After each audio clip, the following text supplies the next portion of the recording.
இப்போ நம்ம வந்து நீ சப்ளிமெண்ட்ரியில் ராமச்சந்திர கவிராயர்னு ஒருத்தர் ரீசெண்டாக இந்த நம்ம 19ஆம் நூற்றாண்டில் வாழ்ந்தவர் தான். 19ஆம் நூற்றாண்டில் வாழ்ந்தவர். இங்கே தான் அவருக்கு வீடு வந்து காஞ்சிபுரம், சென்னையில் தான் வசிச்சிருக்கார் அவர். இந்த பக்கத்தில் தான் அவருக்கு வீடு. அவர் வந்து ரொம்ப கஷ்டப்படுற புலவர், ரொம்ப ஏழை புலவர். அவர் வந்து ரொம்ப கஷ்டப்பட்டு இருந்தார். அப்போ அவர் ஒரு பாட்டு பாடுறார். அவருடைய அந்த இவங்க ஒரு மனித பிறவியில் என்னென்ன கஷ்டம்லாம் வருது, இந்த இந்த அதனால இந்த பிறவியை எனக்கு வந்து என்கிட்ட இருந்து பிறவியை எனக்கு முடிச்சு கொடுத்துருன்னு கேட்குறாரு. ஈஸ்வரன் கிட்ட கேட்குறாரு. யார்கிட்ட? இது கிட்ட கேட்குற மாதிரி இருக்காரு. இன்னைக்கு வந்து இதில் வந்து திருப்பரங்குன்றம் முருகன் கிட்ட அவர் கேட்குற மாதிரி அந்த பாட்டு முருகன் பார்த்து தான் பாடுறாரு இதில். ஆனால் இதில் அந்த முருகன் பேர் வரல. ஆனால் இது மாதிரி ஒரு 10 பாட்டு பாடியிருக்காரு. அந்த 10 பாட்டில் முருகன் அந்த முருகன் சன்னதியிலேருந்து பாடுற மாதிரி வரும். அதில் சொல்கிறார் பாருங்க ஒன்று, ஆவீன. நான் சொல்கிறேன் பாருங்க, பாட்டு படிக்கிறேன், கேட்டுங்க. பாட்டை நான் முதல்ல சொல்கிறேன் உங்களுக்கு, அதுக்கப்புறம் அர்த்தம் சொல்கிறேன்.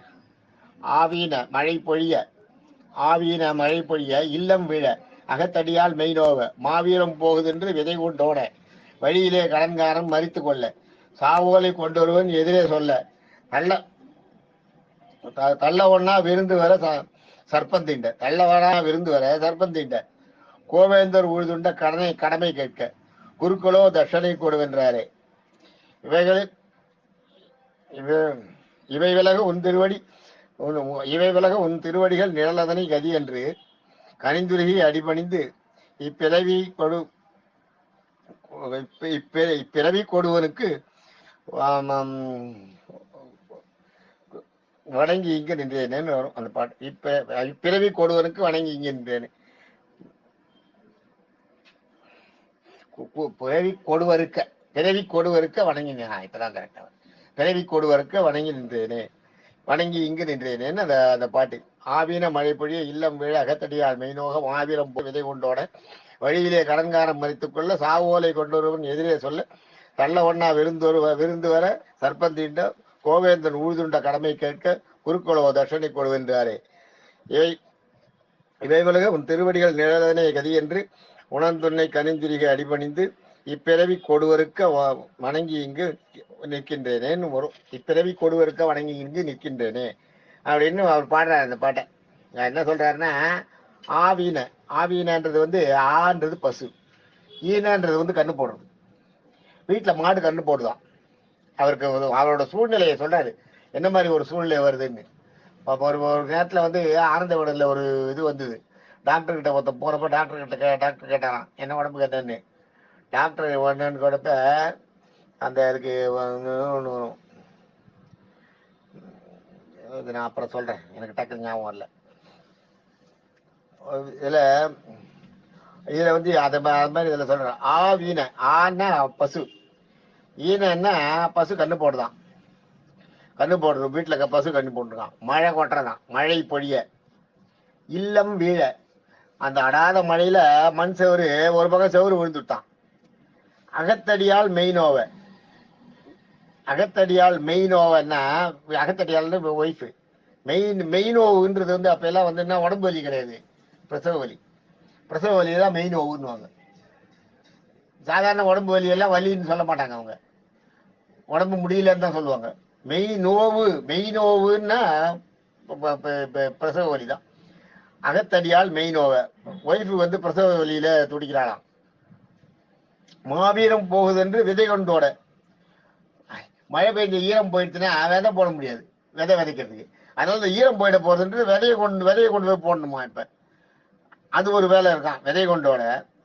சரி, விதையை போட்டு வரலான்ட்டு போனாராம். போனா வழியிலே கடன்காரன் மறித்து கொள்ள, கடன் கொடுத்தவங்க வழியில மறைச்சுன்னு கடனை எப்போ கொடுக்க போறான்னு கேட்கறான். அவனை ஏதோ சமாளிச்சு அப்படி நகரும்போது சாவோலை கொண்டருவன் எதிரே சொல்ல, எதிர வந்தவன் என்ன சொல்றான், உன்னோட உன்னோட சொந்தக்காரன் செத்து போயிட்டான் அந்த செய்தியை சொல்றானோ எதிரே சொல்ல.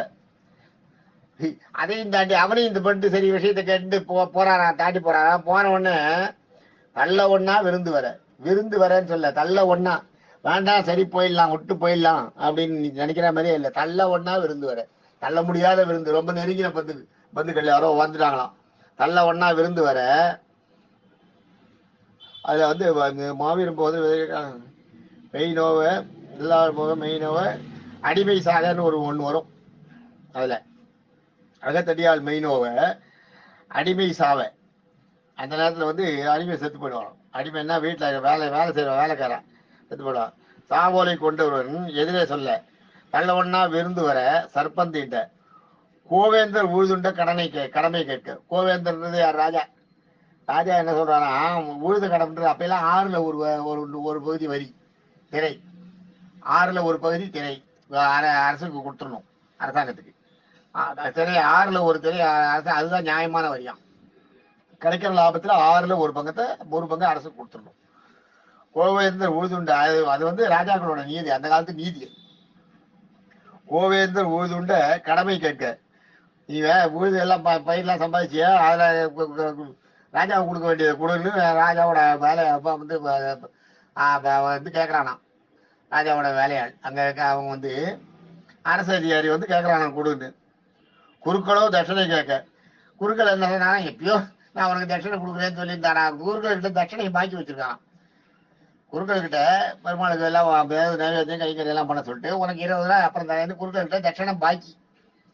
குருக்கள்கிட்ட உனக்கு 20 ரூபா தட்சணை நான் அப்புறம் தரேன்னு சொல்லிருக்காரான். அதை தட்சணை இப்போ வழியில கேட்கறான் 10 பேர். அதான் இவை விலக இதெல்லாம் பார்த்து வெறுத்து போய் அப்படியே துடிச்சு போயிருக்க. இவை விலக உன் திருவடிகள் நிழலதனை கதி என்று உணர்ந்துன்னை கனிந்துரையை அடிபணிந்து இப்பிறவி கோடுவன.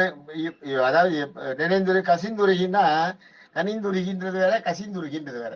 கனிந்துருகின்றது வந்து அப்படியே பழமா ஆயிடுறது, பழமா ஆயிடுறது.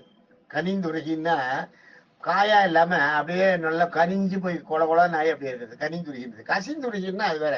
கசியறதுன்னா என்னன்னா, அந்த பழமே கெட்டு போகாம, அந்த பழுத்த பழம் இருக்க அது வர கெட்டு போயிருக்காது, கெட்டு போய் அழுகி போய் ஒழுகிறது வேற. அழுகாமலே அந்த பழம் ரொம்ப பழுத்து போய் அந்த தோல் தாளாத உடைச்சிட்டு ஒழுகுமா, அதுதான் கசிந்துருகி.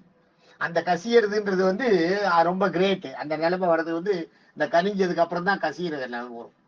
கசிந்துருகிறனால காதலாகி கசிந்துருகி கண்ணீர் மல்கின்ற அந்த பாட்டு தெரியுமா உங்களுக்கு? அதான் ஒரு இதுலதான் உங்களுக்கு அந்த இது வரும். தென்னாவகாசம் பாடுறது.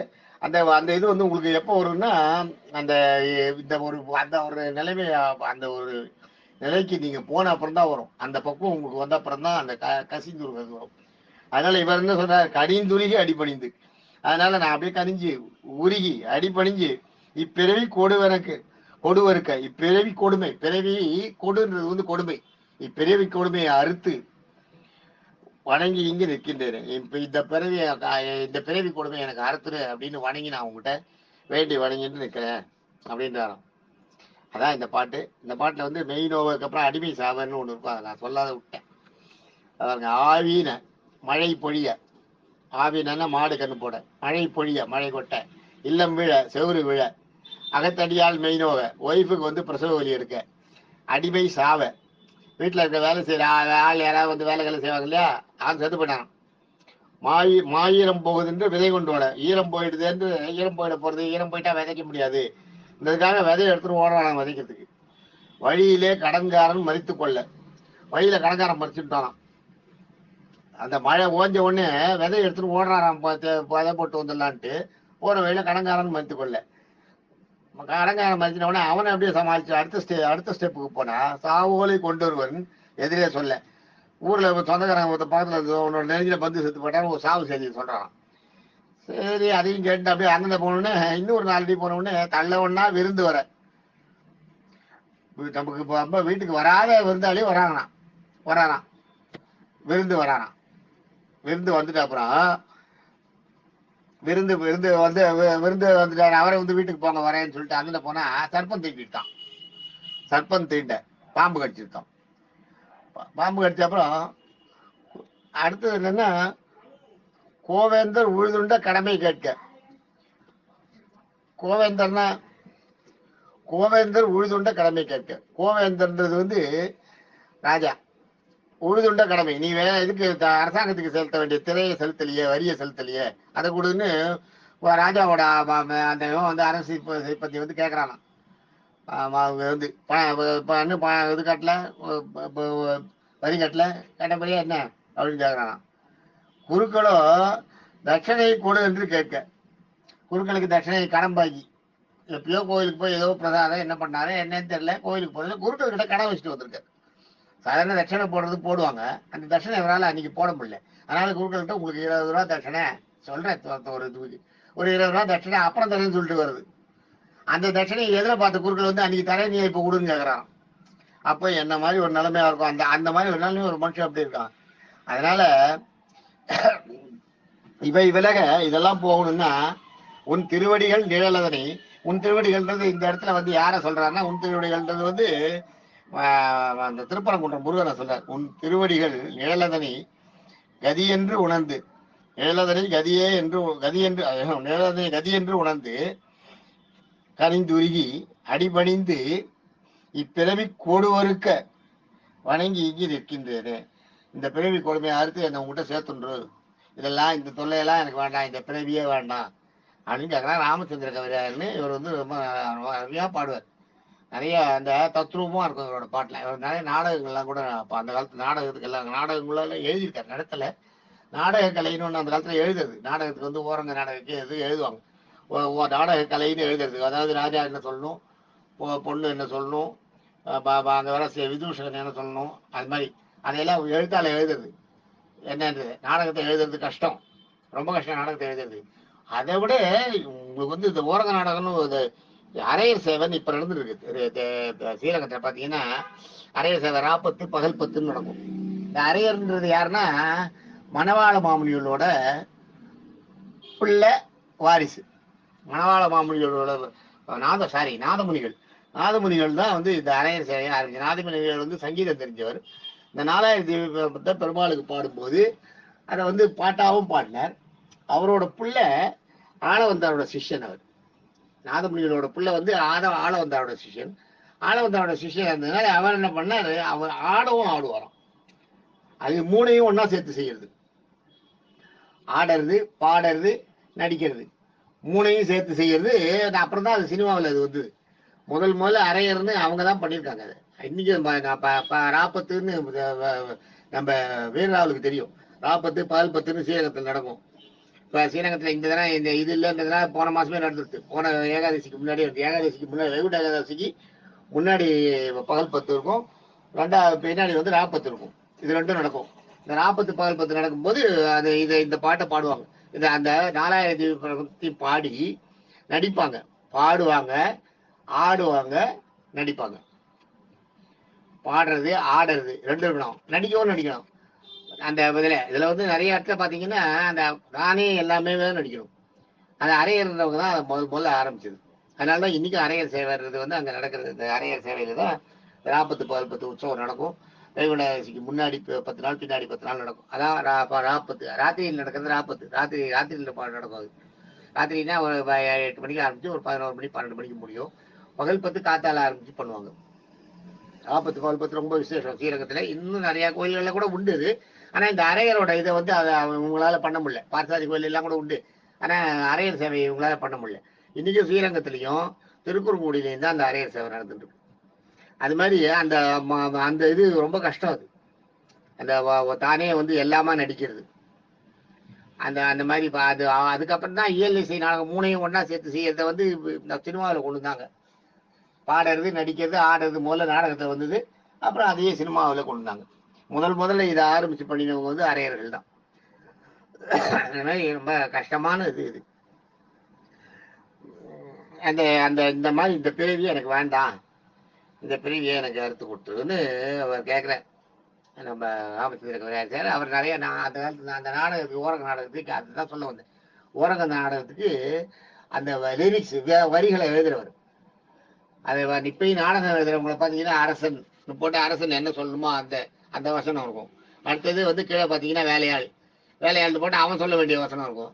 நீங்க வந்து அரசன் சொல்ல வேண்டியது அரசன் சொல்லணும், இல்லை வேலையாள் சொல்ல வேண்டியது தனியாக பிரிச்சு வேலையாளுக்கு எழுதி கொடுக்கணும். அரசன் சொல்ல வேண்டியது பிரிச்சு தனியாக அரசனுக்கு எழுதி கொடுக்கணும். இன்னும் யாராவது விதூஷகன் இருந்தால் விதூஷகன் சொல்ல வேண்டியது, விதூஷகன்னா அதான் பஃபூன், அவன் சொல்ல வேண்டியது அவனுக்கு தனியாக எழுதி கொடுக்கணும். அவன் அதை தான் படிக்கணும். அவன் அதை படிச்சு வச்சுட்டு அந்தந்த இடத்துல சொல்லணும். அது மாதிரி இது ரொம்ப டஃப்பான இது. அதையெல்லாம் அவர் அந்த காலத்துல எழுதினவர் இந்த நம்ம ராமச்சந்திர கவிராயர். Super, thank you.